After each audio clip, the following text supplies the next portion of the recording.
Dan pemirsa, untuk mengetahui informasi terkait dengan penurunan biaya haji, kita terhubung dengan Mahesa Putra di Gedung DPR RI Jakarta. Esa, selamat petang. Bagaimana hasil rapat antara Komisi 8 DPR RI dengan pemerintah?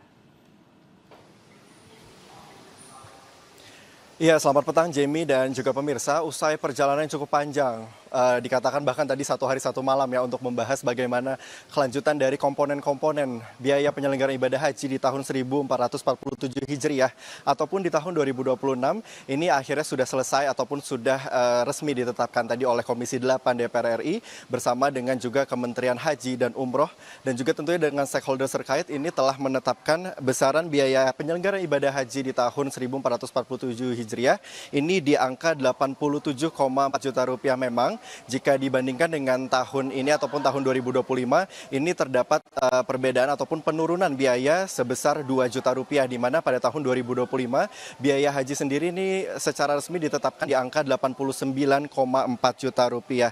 Jamie, yang juga menarik adalah bagaimana nantinya dari total seluruh biaya ataupun dari 87,4 juta rupiah ini nantinya jemaah haji reguler akan membayar di sebesar 54,1 juta rupiah atau sekitar 62% dari total biaya haji. Sementara nanti sisanya ini akan menggunakan nilai manfaat dana haji yang memang dikelola Badan Pengelola Keuangan Haji ataupun BPKH. Tadi disampaikan oleh Ketua Komisi 8 DPR RI Marwanda Sopang usai dilaksanakannya rapat bersama dengan Kementerian Haji dan juga Umroh bahwasannya memang menjelaskan penurunan biaya haji ini diturunkan sebesar 2 juta rupiah, namun tetap dipastikan dengan penurunan biaya haji ini tidak mengurangi kualitas dan juga layanan bagi para jemaah haji yang nantinya akan berangkat, mulai dari transportasi, kemudian juga akomodasi, konsumsi, dan tentunya juga baik dari berbagai segi selama nanti berada di Tanah Suci. Kemudian Jamie, selain juga dari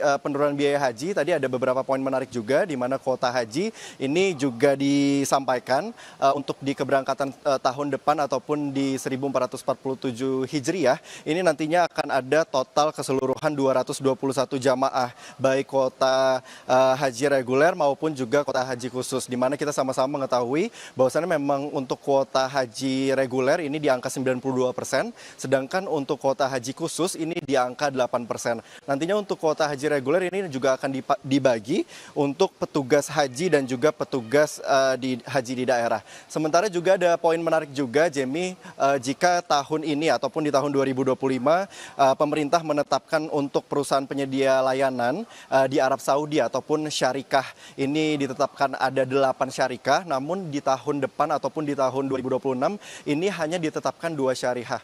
Tentunya ini menjadi salah satu langkah ataupun komitmen pemerintah untuk memastikan bagaimana penyelenggaraan ibadah haji di tahun depan dapat berjalan dengan lancar.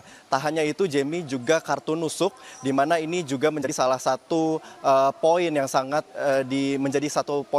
diperhatikan oleh DPR RI melihat bagaimana tahun ini banyaknya jemaah Indonesia yang tertinggal ataupun hilang di Tanah Suci. Maka dari itu di tahun 2026 nantinya kartu nusuk yang pada tahun ini dibagikan kepada jemaah haji setibanya mereka di Tanah Suci, pada tahun 2026 nantinya kartu ini akan dibagikan saat mereka masih berada di Indonesia, sehingga nantinya dipastikan para jemaah haji bisa kembali ke Indonesia dengan selamat dan juga sehat. Sementara demikian, Jamie, yang bisa kami laporkan dari DPR RI kembali ke studio.